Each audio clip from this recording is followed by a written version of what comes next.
میرے بھائیوں، محبت دل کی وابستگی، روح کا میلان اس کو کہا جاتا ہے۔ دل انسانی جسم کا بادشاہ ہے۔ جو چیزیں دل میں پنپتی ہیں، جو خواہشات دل کے اندر قرار پکڑتی ہیں، سارا وجود وہی کرتا ہے۔ انسان کا پورا نظام اسی دل کی فرما برداری کرتا ہے، لیکن ہوتا یہ ہے کہ نہ چاہتے ہوئے بھی، سمجھ بوجھ رکھتے ہوئے بھی، چیزوں کے مضر اثرات سے آگاہی رکھتے ہوئے بھی بعض اوقات دل ایسی چیزوں کی طرف میلان کرتا ہے جو بڑی نقصان دہ ہوتی ہیں۔ انسان کے وجود کا بھی، اس کی روح کا بھی، اس کے باطن کا بھی وہ چیزیں بہت زیادہ نقصان کرتی ہیں، لیکن انسان ان سے بعض اوقات نجات نہیں حاصل کر پاتا۔ مثلا سب کو پتہ ہوتا ہے کہ ہرس، لالچ، ہوس یہ کوئی اچھی چیز نہیں۔ اللہ تعالیٰ اگر ضروریات کا رزق عطا کر دے اور ضروریات پوری ہونے لگ جائیں تو بہت اچھا ہے، لیکن نہ چاہتے ہوئے بھی بعض لوگ مال کی ہرس میں، ہوس میں، لالچ میں مبتلا ہو جاتے ہیں۔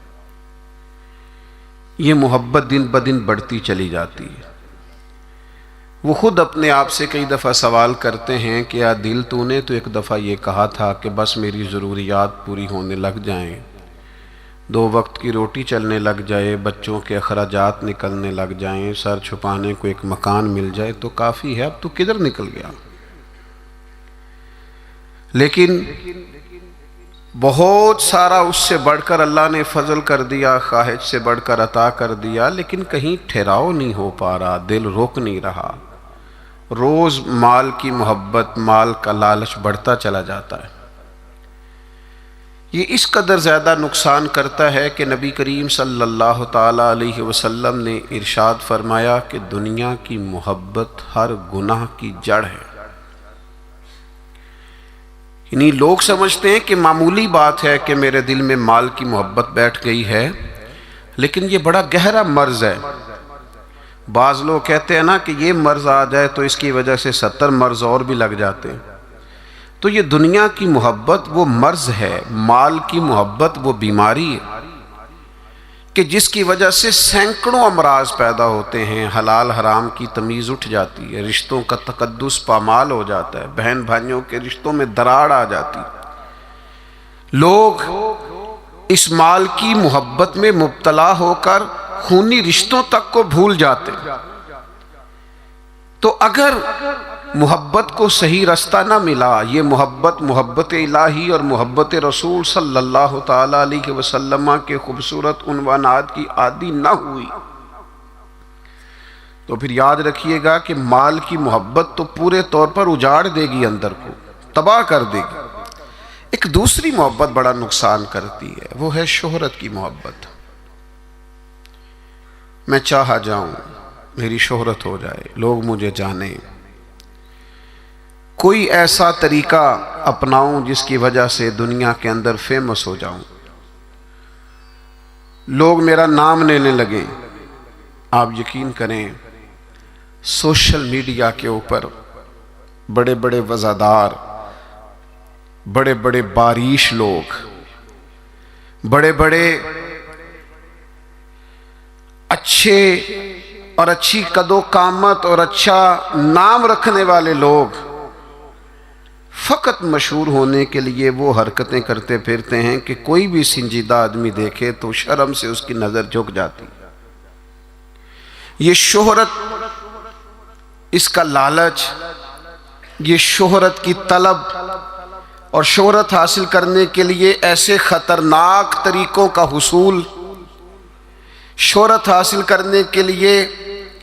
ایسے کمزور اور ایسے اخلاق سے گرے ہوئے رویے کا انداز، تباہ کر دیا اس نے دنیا کو، اجاڑ کے رکھ دیا ہے لوگوں کو۔ آپ یقین کریں، اچھے بھلے سمجھدار لوگ تھے، اچھے بھلے معاملہ فہم لوگ تھے،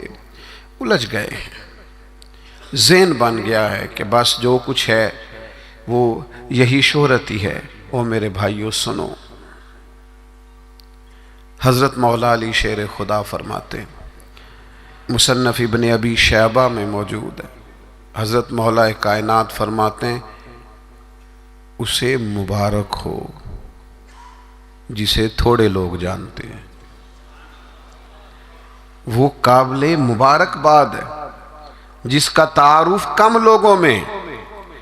جس کو ذرا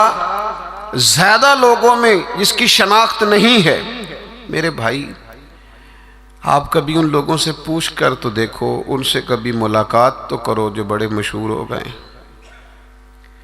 کبھی ان کی تنہائی میں ان کے پاس تو بیٹھو، ان سے پوچھو تو صحیح۔ اس شہرت کے سبب سے انہیں کچھ ایسے کام بھی کرنا پڑتے ہیں جو وہ کرنا نہیں چاہتے، انہیں کچھ ایسے رستوں سے بھی گزرنا پڑتا ہے جہاں سے گزرنے کا کبھی انہوں نے سوچا بھی نہ تھا۔ وہ تو چاہتے تھے کہ کوئی تنہائی ہوتی، قرآن مجید کا نسخہ ہوتا، 500 دانے والی تسبیح ہوتی، کہیں مصلے کا نور ہوتا، دل میں ہو یاد تیری گوشہ تنہائی ہو، پھر تو خلوت میں عجب انجمن آرائی ہو۔ دل چاہتا تھا، لیکن یہ شہرت، اس کی طلب، ہاں ایک بات ہے، اگر آپ شہرت چاہتے ہیں، معروف ہونا چاہتے ہیں، مشہور ہونا چاہتے ہیں، بہت سارے لوگوں میں چاہتے ہیں کہ آپ کا نام سنہری حروف سے ہو اور زیادہ لوگ آپ کو جانے پہچانے، تو قرآن مجید نے نسخہ دیا ہے۔ فرمایا ان الذین آمنوا وعملوا الصالحات سیجعل لهم الرحمن ودا، جو ایمان لانے کے بعد نیک عمل کرے گا رب لوگوں کے دلوں میں محبت پیدا فرما دے گا، رحمان ایسا ماحول بنا دے گا کہ ان لوگوں کے دلوں میں اللہ تعالیٰ لوگوں کے دلوں میں اس بندے کی محبت پیدا کر دے گا۔ ایک اور محبت ہوتی ہے، اولاد کی محبت، بڑی اچھی محبت ہے، ہونی چاہیے، لیکن اگر یہی اولاد شریعت کے راستے میں آنے لگے، اگر یہی اولاد اس طرح کا رویہ اختیار ہونے لگے کہ آپ کو اس کی خاطر حلال حرام کی تمیز بھولنا پڑے، یا اولاد کہیں رکاوٹ بنے شریعت کی راہ میں، تو پھر قرآن مجید نے کہا انما اموالکم و اولادکم فتنہ، پھر یہ تمہارے لیے آزمائش ہے، پھر تمہیں تھوڑا غور کرنا پڑے گا، تمہیں پھر دیکھنا پڑے گا، پھر تمہیں توجہ کرنی پڑے گی کہ کہیں اللہ رسول کے راستے میں تو نہیں آ رہی۔ حضرت ابوبکر صدیق رضی اللہ تعالیٰ عنہ کے بیٹے نے ایک دفعہ کہا تھا کہ ابا جی، مسلمان ہونے سے پہلے جب بدر کے دن میں کفار کی طرف سے لڑتے ہوئے آ رہا تھا تو آپ میری تلوار کی زد میں آ گئے تھے، میں آپ کو قتل کر سکتا تھا پر میں نے باپ سمجھ کر کے چھوڑ دیا۔ تو سیدنا ابوبکر صدیق فرمانے لگے بیٹا تو ابھی کلمہ نہیں پڑھتا تھا، تو نے مجھے باپ سمجھ کے چھوڑ دیا، اگر تو بدر والے دن میری تلوار کے نیچے آتا تو میں تجھے کبھی بیٹا سمجھ کے معاف نہ کرتا، دین کا مخالف سمجھ کے قتل کر دیتا۔ اس لیے کہ جو اولاد شریعت کے راستے میں آئے گی، دین کے راستے میں آئے گی، پیغام حق کے راستے میں آئے گی، اسے اولاد سمجھ کر درگزر تھوڑا کیا جائے گا۔ میرے عزیزو، وطن کی محبت بھی کبھی غالب آتی ہے، علاقے کی محبت بھی کبھی غالب آتی ہے۔ انسان جہاں پیدا ہوتا ہے، جہاں جوان ہوتا ہے، جہاں وقت گزارتا ہے، جہاں اس کے احباب ہوتے ہیں، جہاں اس کی دوستیاں ہوتی ہیں، جہاں اس کے تعلقات ہوتے ہیں، وہ محبت بھی کبھی غالب آتی ہے۔ لیکن یاد رکھنا، سارا کچھ ہی مکہ مکرمہ میں موجود تھا، وہیں پیدا ہوئے تھے صحابہ، وہیں دوستیاں تھیں، تعلق تھے، رشتہ داریاں تھیں،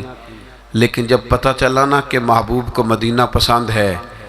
تو پھر کسی نے بھی وطن سے پیار نہیں کیا، محمد عربی کے شہر سے محبت فرمائی ہے۔ آپ ان ساری محبتوں کو گنتے جائیں، وہ دولت کی ہو، وہ شہرت کی ہو، وہ اقتدار کی ہو، وہ اولاد کی ہو، وہ محبت آپ کے لیے وطن کی محبت ہو، یہ ساری محبتیں قربان کی جائیں گی۔ لیکن اگر کسی محبت کو حاصل کیا جائے گا تو وہ اللہ رسول کی محبت ہے۔